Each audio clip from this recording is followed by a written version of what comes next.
Hi, thanks for stopping by today. Today I'm going to show you how to make these pinwheels right here on the card.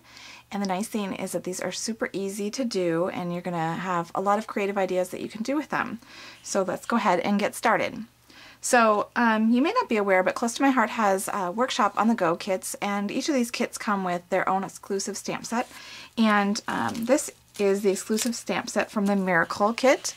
And you'll notice on here that you get several different images. You get some hearts, some swirls, a few sentiments, and then these two squares here are what we're going to actually focus in on to do the pinwheels. It's kind of hard to tell from this carrier sheet here, but I will show you in just a minute how it has little guidelines for your cutting to create your pinwheels. So what we're going to do is we're going to go ahead and we're going to take a scratch piece of bamboo cardstock, and then I'm taking the smaller square, and I'm going to go ahead and ink that up in our chocolate ink. And I'm going to just stamp it right on that scratch paper. Give it a nice firm push down.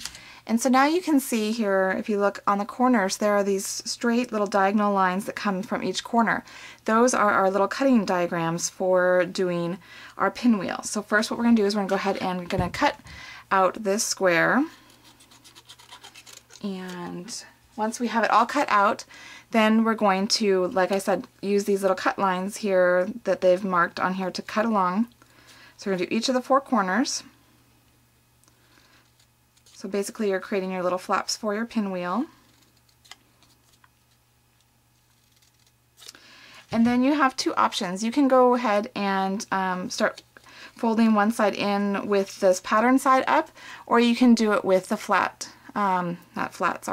With the plain cardstock side up. And it doesn't matter, it just depends on your taste. So we're going to go ahead and do it with the cardstock side showing without the stamped image. And then you're just going to go around, and you'll notice that I started on the right hand side of that cut, so you'll just continue going around and taking the right hand side cut, and the right hand side cut, and the right hand side cut. And then you get that nice pinwheel shape. Just to show you some differences, on my card here, depending on which side you choose, like I was saying the right side that I did for each of those, but if you choose the left side, you'll see that the pinwheel looks a little bit different. See how those two face different directions? Because I chose to go left side in on that, and I went right side in on this.